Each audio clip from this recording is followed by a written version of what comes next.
Le type dont je vais vous parler aujourd'hui est un petit peu l'équivalent du Dracofeu, mais pour les psychopathes. On dit même de lui que c'est l'un des tout premiers tueurs en série de l'histoire, et figurez-vous qu'il a fabriqué littéralement une maison piégée pour attirer ses victimes. Son histoire elle est complètement dingue, le mec c'était un barjot, mais dans tous les sens du terme. Ça s'est passé il y a quelques temps, parce qu'on est dans les années 1800, on est à Chicago aux États-Unis. Bienvenue dans Un jour un taré. J'adore ce générique. On est donc en août 1886, Herman Webster Mudgett, plus connu sous le nom du Dr Henry Howard Holmes, arrive à Chicago en quête de fortune. C'est un homme qui est très beau, qui est brillant, et il hypnotise absolument tout le monde, et notamment les hommes d'affaires, par sa ruse. Il séduit également les demoiselles par son physique de gentleman. Le mec avait tout pour plaire, intelligent, beau gosse, il arrivait à faire du blé facilement avec toutes ses capacités. Et évidemment, derrière tout ça, se cachait un monstre, tout pour réussir, et pourtant, son nom résonne aujourd'hui avec ce qu'il y a de plus sordide au monde. Et pour bien comprendre le personnage, en fait, il faut revenir sur son histoire. On est à la fin du 19e siècle et Chicago va subir une transformation différente comparée à toutes les autres grandes villes de l'époque. En fait, c'est en train de devenir l'une des villes les plus importantes des États-Unis. La population de la ville, elle est en pleine croissance, ce qui va contribuer à son dynamisme économique, mais aussi à sa hausse de criminalité. Bon, vous le savez, Chicago, c'était pas hyper sûr. Aujourd'hui non plus, pas trop. Vous avez tous entendu parler d'Al Capone et tout, on connaît. Grâce à sa position stratégique le long du lac Michigan et à son réseau ferroviaire en expansion, eh bien la ville, elle va attirer de plus en plus d'entrepreneurs et d'investisseurs, mais également des constructeurs et des architectes, et aussi des designers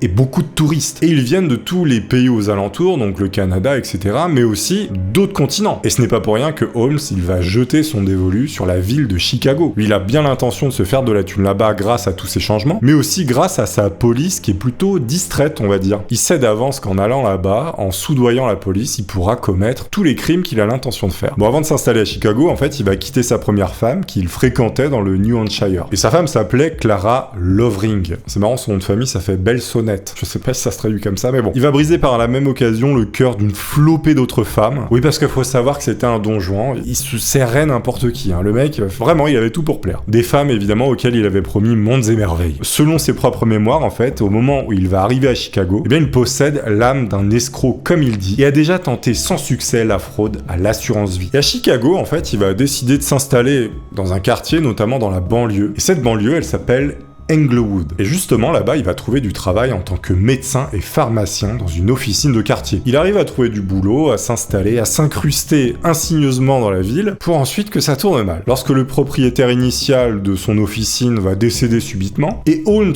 qu'est-ce qu'il va faire? Il va se serrer sa veuve. Et en faisant ça, en fait, il va réussir à prendre le contrôle total de la pharmacie, donc il récupère tout le business, et il va consolider surtout son identité de docteur Holmes. Chose très étrange, la veuve du propriétaire va disparaître peu de temps après. Tiens, comme c'est bizarre. Il faut savoir qu'en fait, il était toujours marié à son ex-femme, donc Clara Lovering, mais malgré ça, il va rencontrer encore une autre femme qui s'appelle Myrta Belknap, qui elle vit à Minneapolis. Il va la persuader de la rejoindre à Chicago. Il se marie encore une fois dans la foulée avec cette femme, sauf que Holmes va oublier de lui dire qu'il était déjà engagé. Et donc 2 semaines plus tard, il va demander le divorce avec son ex-femme pour pouvoir se remarier. Après ça, il va acheter une maison avec sa nouvelle femme Myrta, qui est située à Wilmette, à environ 40 km de Chicago. Donc au niveau des femmes, c'est compliqué, le mec n'arrête jamais, elles disparaissent un peu bizarrement, on sait pas trop ce qu'il fait avec. Et en fait, faut savoir qu'il a choisi cette distance de 40 km pas pour rien, pour pouvoir commettre ses crimes, et tout ça sans être dérangé, et ça lui laissait le temps de faire les choses avant que sa femme revienne. Il avait un petit délai. Parce qu'à l'époque, faire 40 km, ça prenait pas 10-15 minutes, quoi. Et contrairement à de nombreux tueurs en série, Holmes élabore longuement une stratégie pour sa future série de meurtres avec une efficacité précise et déconcertante. Il va acheter tout d'abord un terrain vacant de l'autre côté de la rue de sa pharmacie, à l'angle de la W63e rue et S. Low Avenue, où il envisage de faire construire un complexe de 3 étages nommé World's Fair, comprenant au rez-de-chaussée des magasins, des restaurants, puis au 2e étage des appartements de longue durée. C'est en 1882 qu'il va faire une grosse modification où il veut faire un 3e étage dans cet immeuble, notamment pour en faire un hôtel. Pour ce faire, Holmes va embaucher un assistant nommé Benjamin Spitzel, une sorte de maître d'œuvre en quelque sorte. C'est le mec qui va gérer le chantier. Il commence la construction, financée en grande partie par la fraude et le crédit. Et au cours de la construction, Holmes rencontre de nombreux problèmes avec les hommes de chantier. Alors il y en a certains qui vont pas travailler suffisamment, et lorsque Holmes en embauche des plus vaillants, il décide de ne les payer qu'une fois les travaux terminés. En raison de ce taux de roulement très élevé, eh bien personne ne connaît réellement l'ensemble des secrets du bâtiment. Ce qui finalement va arranger notre cher monsieur Holmes. Comme ça, personne ne comprend l'architecture de ce qu'il est en train de faire. Il est en train de construire l'hôtel de l'horreur avec des pièges.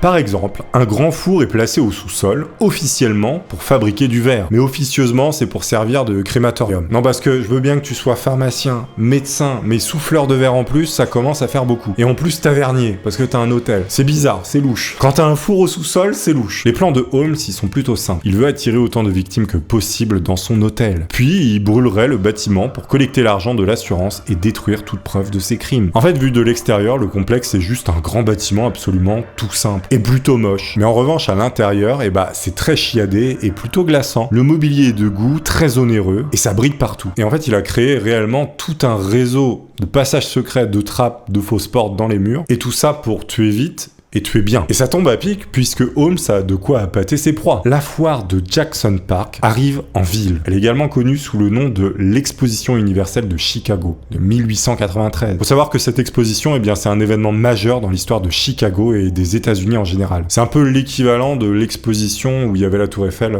à Paris, qu'on a laissé d'ailleurs. Cette exposition, elle est organisée pour célébrer le 400e anniversaire de l'arrivée de Christophe Colomb dans le Nouveau Monde en 1492. Et donc, c'est une façon de mettre en valeur les réalisations technologiques, industrielles et culturelles des États-Unis à la fin du 19e siècle. Donc exactement comme nous on a connu à Paris pour la Tour Eiffel. Mais c'est surtout une occasion pour Holmes d'attirer des jeunes victimes féminines riches parmi les 27 millions de visiteurs. Lui il s'en fout de montrer la technologie, tout ça. Non. Lui il voit le chaland qui arrive pour aller les mettre dans le four après. Thermostat 6. À la même période, Holmes commence à prêter attention à Julia Smith, la femme de l'un de ses salariés, le pharmacien Ned Connor.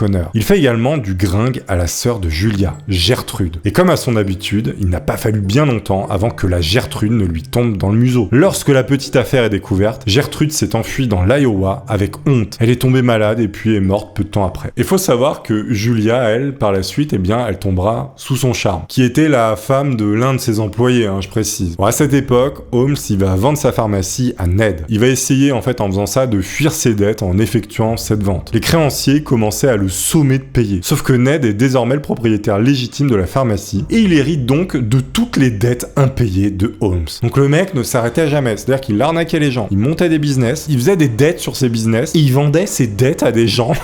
Il arnaquait tout le monde. Entre ça et sa liaison avec Julia, les relations entre Holmes et Ned deviennent absolument tendues comme on peut l'imaginer. Et finalement, Ned va laisser partir sa femme Julia et leur fille Pearl avec Holmes, qui a déménagé hors de la ville et qui a demandé le divorce. Il lui a piqué sa femme et sa fille. Non mais c'est un délire quand même. Et maintenant que Julia lui est toute dévouée, elle ne l'intéresse plus du tout. Vous savez, c'est un peu ce comportement de prédateur. Une fois que la proie elle bouge plus, ça intéresse plus. Là, c'est Holmes tout craché. C'était un prédateur pur et dur, un psychopathe. À partir de ce moment-là, Holmes il va essayer de draguer d'autres nanas. Et pourtant, lorsque Julia lui annonce être enceinte de lui, Holmes il va quand même accepter de l'épouser, mais à une seule condition, qu'elle avorte du bébé pour lequel elle est enceinte actuellement. Et elle va accepter pour pouvoir épouser Holmes. Sauf que l'avortement va mal tourner. La veille de Noël, Holmes il va soumettre Julia à du chloroforme sous prétexte d'effectuer le dit avortement. Bon, vous savez tous ce que c'est le chloroforme, on met ça sur un mouchoir, ça endort les gens. C'est un composé chimique qui est utilisé à des fins médicales et anesthésiques. Au tout début de l'histoire de l'anesthésie, on mettait du chloroforme, ça anesthésiait plus ou moins bien, on endormait les gens, on coupait et puis basta quoi. Des fois tu te réveillais paralysé mais au moins t'as pas eu mal. Ça peut causer également des problèmes cardiaques et respiratoires, c'est de la saloperie. Évidemment, il va mettre bien plus de chloroforme qu'il faut et Julia va mourir. Il va se débarrasser de son corps, mais également celui de sa fille. Au fil des jours, les voisins se questionnent et demandent à Holmes où sont passées la mère et sa fille. Holmes il va les rassurer en affirmant que Julia est partie soudainement pour simplement suivre sa sœur dans l'Iowa. Faut dire qu'à l'époque, les disparitions sont monnaie courante, et d'autant plus à Chicago, comme je vous l'ai dit, c'était une ville qui était vraiment pas sûre. Et à cette période et dans cette ville, personne ne prête attention à personne, à moins que quelqu'un de fortuné ne soit concerné. Les corps trouvés sont souvent donnés à la faculté de médecine ou à l'hôpital mondiale pour la recherche et l'enseignement. Et les squelettes sont dépouillés et vendus à des médecins, des musées ou des collectionneurs privés. Donc autant vous dire que si vous disparaissiez à cette époque à Chicago, il y avait des chances que vous finissiez dans une vitrine. Voilà. Et en fait, Holmes, il va utiliser ce qui se passe, donc le fait que les corps finissent dans des musées dépecés, pour faire disparaître ces deux victimes. Notamment, il va faire appel à un spécialiste pour transformer le cadavre de Julia en un squelette articulé, puis le vend au Hahnemann Medical College de Chicago. En fait, la demande, elle est tellement élevée à l'époque par ce genre d'établissement qu'ils vont l'accepter. Donc en fait, je récapitule, il a buté sa femme et sa fille, il les a empaillées, en quelque sorte, et après il les a vendues. Elles ont fini en marionnettes. À peu près à la même époque, l'assistant de construction de Holmes, donc le fameux contremaître Ben Pitzel, il va se rendre à Dwight. C'est situé dans l'Illinois, à la recherche d'un remède à son alcoolisme. Et en fait, là-bas, il y fait la rencontre de la jeune Emmeline Sigrand et retourne à Chicago avec une description si stupéfiante d'elle que Holmes lui envoie immédiatement une invitation à venir à Chicago pour être sa secrétaire personnel. Est-ce que vous le voyez venir? La belle Emmeline bien galbée de 24 ans voit là une aubaine et accepte de venir à Chicago. Et sans surprise, elle se retrouve elle aussi rapidement séduite par Holmes. Toujours officiellement mariée à Myrta, Holmes demande Emmeline en mariage et elle accepte. Donc là, son contremaître, dégoûté. Il taxe toutes les meufs. En revanche, Emmeline commence rapidement à se méfier de Holmes, et notamment de ses petites activités un peu étranges. La méfiance sera de courte durée puisqu'elle disparaît sans laisser de traces, et tout ça du jour au lendemain, elle aussi. Ce qui est bizarre, c'est que le four au sous-sol est encore chaud. Tiens. À ce moment-là, les amis et la famille de cette femme vont poser des questions à son sujet, mais Holmes répond avec une histoire selon laquelle elle aurait épousé quelqu'un et serait juste partie. Mais en fait, ses proches, ils vont se méfier de cette version, qui est un petit peu trop facile, et les suspicions envers Holmes, elles vont s'intensifier. Sauf que le problème, c'est qu'il n'y a aucune preuve, et donc l'histoire s'arrête là. Peu après la disparition d'Emmeline, Holmes envoie à Charles Chappell, son articulateur de squelette, un cadavre de femme dont le haut du corps est pratiquement dépouillé de chair. Est-ce que vous vous doutez de qui il s'agit? Valait mieux pas être sa femme, je vous l'accorde. Les petites entreprises de Holmes ne connaissent pas la crise. Elles sont même en plein essor. Sa femme Myrta et sa fille Lucie sont toujours à Wilmette. Et l'exposition universelle allait démarrer. La fameuse exposition de Chicago, qui allait ramener 27 millions de personnes. Et tout ce dont Holmes a maintenant besoin, eh bien c'est d'une secrétaire. Et le destin lui apporte Minnie Williams. C'est une jeune femme qualifiée en sténographie, en dactylographie. Et ce n'est pas tout. Son oncle vient de lui léguer $1 demi-million.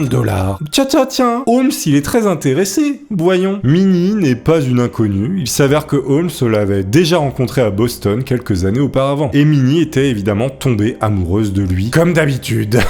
J'ai envie de vous dire. Maintenant que Holmes est au courant de l'héritage, il la courtise encore plus avec ses promesses habituelles de voyage européen, de vie extravagante et d'enfants. Évidemment, Minnie, elle va tomber dans le panneau. Lorsque Minnie débarque à Chicago, sa sœur Anna lui demande d'être prudente et de ralentir la relation. Elle trouve que tout va un petit peu trop vite. Et oui, ça va très vite. Holmes, il va mettre le paquet. Là, il a trouvé le bon filon. Il va réussir à persuader Minnie de transférer l'intégralité de l'acte de propriété de son oncle décédé à un dénommé Alexander Bomb, qui est en réalité l'un de ses alias. En fait, c'est une autre identité de Holmes, mais du coup, il se transfère l'argent à lui. Ne s'arrêtant pas en si bon chemin, Holmes la demande elle aussi en mariage, tout en prenant soin de cacher le fait qu'il est toujours légalement marié à deux autres femmes, Clara Loveling et Myrta Belknap. À ce moment-là, les invités vont affluer à l'hôtel Holmes World, comme il s'appelle. Et en fait, Minnie, donc sa nouvelle femme, je sais plus la combienième, elle va devenir très jalouse parce que, évidemment, lui c'est un don Juan, il séduit tout le monde à tour de bras, et donc elle aime pas ça. Il veut donc se débarrasser d'elle rapidement et la loge dans un appartement assez éloigné de son quotidien et surtout de son hôtel. Mais finalement, cette situation elle va plaire à Minnie et notamment elle va apprécier le logement qui est ensoleillé par opposition à l'hôtel qu'elle juge trop sombre. Parmi les clients de l'hôtel, personne ne remarque que des gens disparaissent. D'abord une serveuse, ensuite une sténographe, puis un client. À l'intérieur, les odeurs de divers produits chimiques remplissent quotidiennement l'air. Bon, c'est un hôtel, t'arrives, ça pue l'ammoniac, il y a de la fumée, ça sent un peu le cadavre. Mais personne se pose de questions. T'es à Chicago, y a pas de souci, c'est normal. Pour Holmes, en fait, les gens sont des objets à acquérir. Il a tous les droits de les posséder comme des objets. Il a le contrôle total. Faut savoir qu'il avait même créé une chambre à gaz dans son hôtel, qui était cachée derrière des passages secrets, dans laquelle, il mettait ses victimes, après s'y être faufilé, et après il remplissait de chloroforme pour les gazer.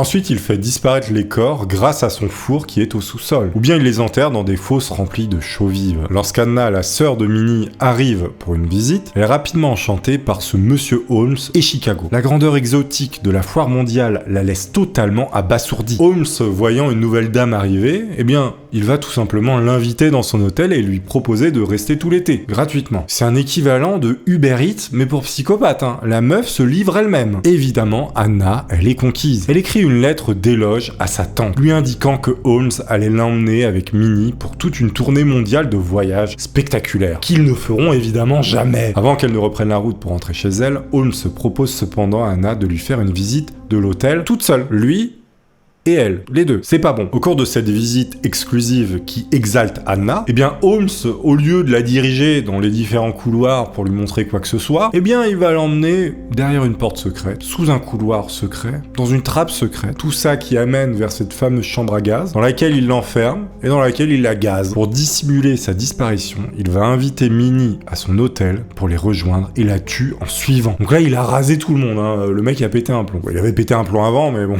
là il a fait la totale. Et en fait, il est tellement tordu qu'il va juste récupérer les vêtements et il va les donner à quelqu'un pour qu'il s'en serve. Voilà. Il veut que les vêtements continuent de vivre. Et on sait qu'après ça, il y a eu 2 autres corps qui sont arrivés chez la personne à qui il les donne normalement pour en faire des marionnettes, vous savez. Notamment chez Charles Chappell. C'est lui qui s'occupait de faire des espèces de marionnettes avec les cadavres à l'époque. À ce moment-là, en fait, les petites activités criminelles de Holmes, elles vont devenir très tendues. Les proches des victimes sont de plus en plus nombreuses et persistantes pour qu'ils puissent rester à Chicago. Vous savez, ça commence à sentir le roussi. Il y a trop de monde qui vous suspecte, ça pue la mort. Là, à un moment donné, il peut plus rester. C'est très chaud pour lui. Parce que les gens sont pas cons non plus, hein. Ils ont bien vu qu'il y avait un truc bizarre. Les gens disparaissaient dans son hôtel. Voilà, c'était louche quand même. Et tout ça sans parler de ses histoires de dettes, hein. Le mec est vraiment flingué de partout. Et là, il va prendre une décision radicale. Il va mettre le feu à son hôtel. Sauf que les dommages, ils vont être minimes et il va pas pouvoir toucher l'argent de l'assurance. Et en plus de ça, les enquêteurs le soupçonnent d'incendie criminel. Donc en fait, il a rien gagné, mais il a cramé son hôtel. Les personnes qui réclament de l'argent à Holmes vont le prendre en embuscade, avec des menaces d'action en justice et d'emprisonnement. Il va fuir la ville pour le Texas, où il prévoyait de revendiquer des terres de Minnie et de s'enrichir davantage. Il quitte Chicago avec sa nouvelle fiancée, Georgiana Yoki, et son associé, Ben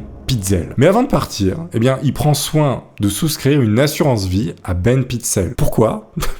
Pas. Et 1 an plus tard, en 1895, les autorités vont compiler une liste de disparus. Tous ces touristes qui sont allés voir cette fameuse foire à Chicago et qui n'en sont jamais revenus. Où sont-ils ? En juin 1895, le détective Frank Geyer de la police de Philadelphie est chargé de retrouver 3 des enfants disparus, en l'occurrence les enfants de Ben Pitzel. Il s'avère qu'une compagnie d'assurance a engagé une agence de détectives de Pinkerton pour rechercher Holmes, le soupçonnant d'avoir escroqué la société en mystifiant la mort de Ben Pitzel. Les Pinkerton le pincent à Boston en 1894 et le font arrêter. Il est ensuite extradé à Philadelphie pour attendre son procès pour fraude à l'assurance. Il est vite devenu clair que Holmes n'a pas du tout simulé la mort de Ben Pitzel, mais l'a plutôt tué et fait passer ça pour un accident. C'était vraiment la pire ordure de tous les temps, ce mec, hein. Mais alors, qu'en est-il des enfants disparus ? Eh bien, Frank Geyer commence son enquête en interviewant Holmes en prison, qui a affirmé que les enfants voyageaient sous les soins d'une certaine Minnie Williams, en route vers l'endroit où leur père se cachait soi-disant. À partir d'une collection de lettres prises à Holmes après son arrestation, le détective reconstruit ce qui s'est réellement passé. En fait, Holmes, il a réussi à convaincre la mère de laisser ses 3 enfants partir avec Holmes pour qu'ils aillent voir le père. En fait, le père était déjà mort. Donc, elle a laissé ses enfants avec un psychopathe. Et en fait, au lieu de faire ça, eh bien, Holmes, il a voyagé avec Alice, Nellie et Howard Pitzel, donc les enfants, profitant de son contrôle total sur eux. Les filles ont écrit de nombreuses lettres à leur mère, que Holmes n'a jamais envoyées évidemment. Et en utilisant ces lettres, eh bien, le détective Geyer retrace Holmes en commençant par Cincinnati. Des hôtels, aux maisons de location, de ville en ville, le détective traque avec minutie le parcours des enfants jusqu'à Indianapolis. Ici, le jeune Howard est devenu gênant. Et c'est ici que Holmes se débarrasse de lui. Donc là déjà, il vient d'éliminer un des 3 enfants. Alice écrira dans ses lettres non envoyées « Howard n'est pas avec nous maintenant ». Et en fait, à cette période, ce fameux détective va devenir une sorte de star très populaire et tout le monde va suivre cette enquête, notamment à la recherche des enfants disparus. La recherche de Geyer le conduit à Toronto, où des infos sur un homme correspondant à la description de Holmes lui sont données. Cet homme a loué une maison et a emprunté une pelle. Avec un détective associé, le détective principal de l'affaire visite l'adresse et une fois arrivé dans la cave de la maison, il va creuser un trou et trouve ici le corps d'Alice et Nellie Pitzel. Donc c'est ici en fait qu'il s'est débarrassé des 2 autres enfants. C'était vraiment une grosse merde, hein, on peut le dire. La police de Chicago, motivée par les découvertes des enfants Pitzel, entre dans ce qu'on surnommera plus tard le château des meurtres, à la recherche de nouvelles choses intéressantes. Et ils ne seront pas déçus du voyage. Quand ils parlent du château des meurtres, eh bien c'est l'hôtel que Holmes avait construit. L'hôtel de Holmes contient une centaine de chambres. Il y avait des escaliers qui ne menaient nulle part, des passages qui menaient vers des murs avec des charnières, des fausses cloisons, des chambres sans porte et des chambres avec de nombreuses portes. Tous ces éléments sont centrés au 2e étage. Les appartements privés de Holmes se trouvaient à l'avant de cet étage. Une trappe a été ouverte dans la salle de bain. Et de là, un court escalier caché a conduit directement dans la cave. Derrière les appartements de Holmes se trouvent diverses pièces étiquetées comme ceci. Chambre à 5 portes, chambre secrète, mystérieuse chambre fermée, le placard noir, chambre des 3 cadavres, chambre scellée toute brique, chambre aveugle, la chambre secrète suspendue, et ainsi de suite avec près de 40 chambres avec des noms qui font tous froid dans le dos. À l'arrière de l'hôtel se trouve une chambre d'asphyxie. Pas de lumière, avec des connexions au gaz. C'était apparemment la pratique de Holmes d'enfermer les victimes dans cette pièce. Pièce scellée et bordée d'amiante pour y gazer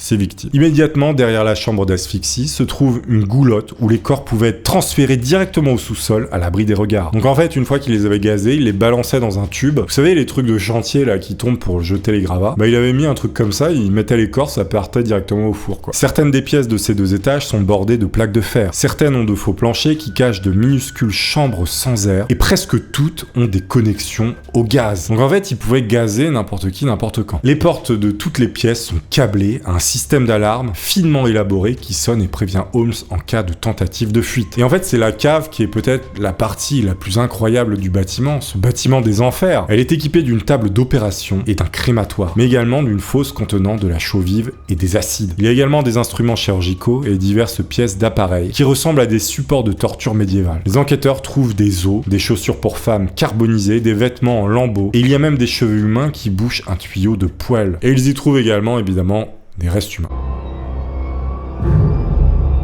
Ils vont rechercher un petit peu précisément dans cet endroit et en fait ils vont trouver aussi des restes d'enfants. Le détective se rend finalement à Chicago et découvre qu'il s'agit du corps de la petite Pearl Connor. Le 19 août 1895, le château des meurtres, comme on l'appelle, prend feu sans que l'on sache pourquoi. La police va soupçonner un incendie criminel, une tentative de dissimuler les secrets restants du bâtiment. On aurait apparemment vu 2 hommes s'enfuir en courant. Et en fait, le mystère qui est lié à cet hôtel de l'horreur, eh bien, il va s'intensifier au fil du temps, notamment à la suite de suicides qui sont un petit peu mystérieux, on dirait plus des meurtres. Et le gardien de la prison de Holmes met fin à ses jours soudainement, tandis que Patrick Quinman, l'ancien gardien de l'hôtel, se suicide en 1914 en laissant cette note « Je ne pouvais pas dormir ». En fait, n'importe où il passait, les gens mouraient. C'était vraiment la faucheuse, ce mec. Médecin, étudiant, amateur d'occultisme, gentleman séducteur, menteur, sournois, manipulateur, habile et tueur en série, Holmes meurt haut et court à l'âge de 35 ans et on lui estime près de 200 meurtres dont seulement 9 avérés. Et il dira ceci: « Je suis né avec le diable en moi, je n'ai pas pu m'empêcher d'être un meurtrier. Pas plus qu'un poète ne peut aider l'inspiration pour chanter. »